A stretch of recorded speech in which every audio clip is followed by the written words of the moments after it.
The last time a Formula One championship was decided in Abu Dhabi, this happened.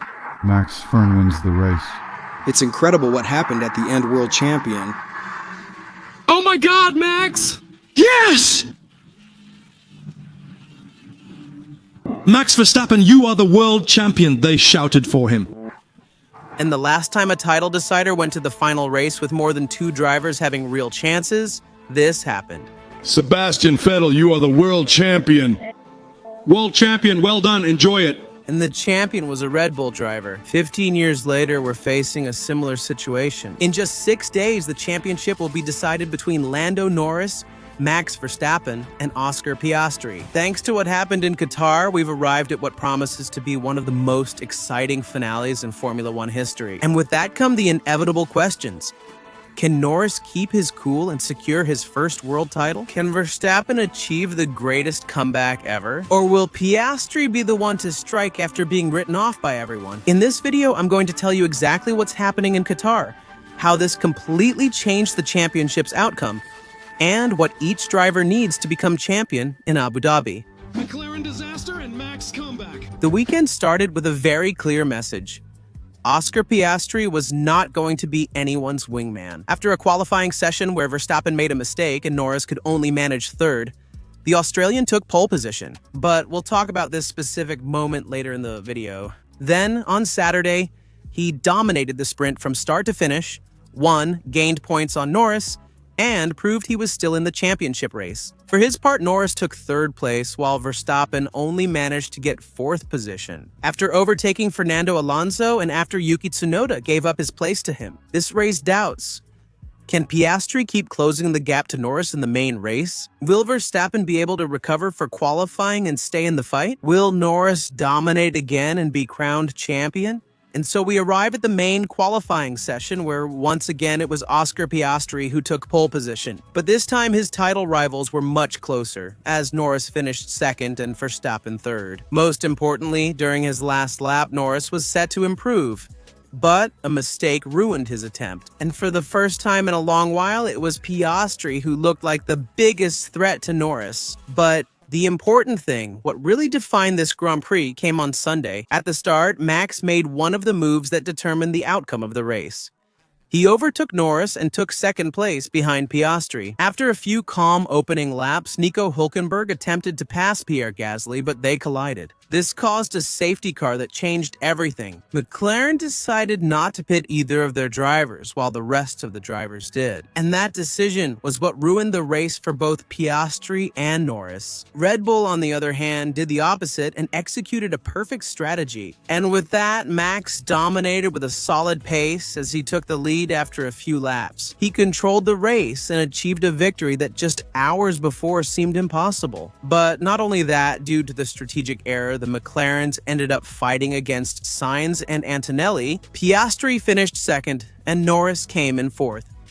The situation could have been worse for Lando. On the final lap, Antonelli erred and was passed by the Brit, though he couldn't pass Sainz, who secured another impressive podium for Williams. With that result, the standings became tighter than ever, with only 1 race left. Norris is 1st, but now with only a 12-point lead over Verstappen and 16 over Piastri. And what seemed like the weekend where Lando could be crowned champion, or where McLaren could secure the title for one of its 2 drivers, turned into a completely unpredictable finale, with Max Verstappen coming in full force to ruin the end of the season for the Papaya team. And although Max has done everything possible to get to this point, it is the McLaren team itself that is responsible for all of this. The disasters of McLaren. The most striking thing of all is that this strategic error was not an isolated incident. What happened in Qatar is just the latest chapter in a chain of disasters by the McLaren team. We were coming off terrible pit stops, the controversial papaya rules in Monza, the consequences after the collision in Singapore, removing the consequences after the following race, the disqualification in Las Vegas, and now the strategic error in Qatar. There might be more, but these are the ones I recall. If you remember another, let me know in the comments. But even though this was critical, something much worse happened during the weekend. Oscar Piastri publicly confessed that the team asked him if he could help Norris, and he clearly refused in a categorical way. This coming from a team that had said they wouldn't favor any of their drivers until the other was mathematically eliminated from the title race. And in fact, these preferences became clear when Oscar got the sprint pole. Just look at the engineer's reaction. Suddenly, it's not just Norris who fails under pressure, but also McLaren. And as I showed you, the nerves are clearly starting to show. This isn't the strong team we saw at the start of the season. In the end, it's like Verstappen said in an interview before the race. He said, "If I won the championship, it was more McLaren losing it than me winning." And I totally agree with him, because this championship can be defined much more by the psychological aspect than by the technical one. Verstappen's psychological advantage. This is where the most important thing comes in: the mind and experience. At this moment, the driver who is mentally strongest is Max Verstappen, and his experience from 2021 will be crucial. He knows how to handle pressure and stay calm in moments when everyone is on the edge. You just have to watch his interview after the victory in Qatar. We maximized our points and didn't make mistakes when others did. He can spot the precise moment when everyone breaks down and exploit it.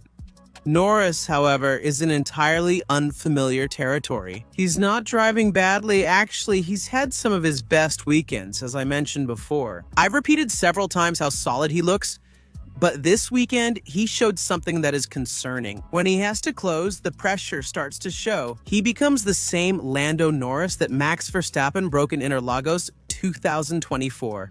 Qualifying struggles, being passed by Max at the race start, and the lost expression after leaving the car. It shows a Lando Norris who shifted from confidence about winning the title to being consumed by nerves. On the other side is Piastri, who struggled in recent races but bounced back as strong as at the season's start. He won the sprint, took pole position, and made it clear he wouldn't be anyone's wingman. But due to the team's mistakes, his title fight became much harder. It remains to be seen if his clear post-race frustration will motivate him or crush his hopes of winning the championship. Either way, Oscar is not happy with the team, and that adds an ingredient that could be decisive in the last race in Abu Dhabi.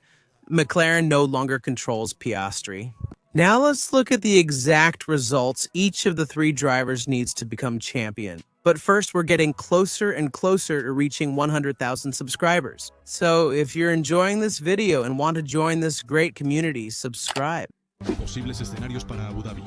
Now let's go over the scenarios that would make each of them champion.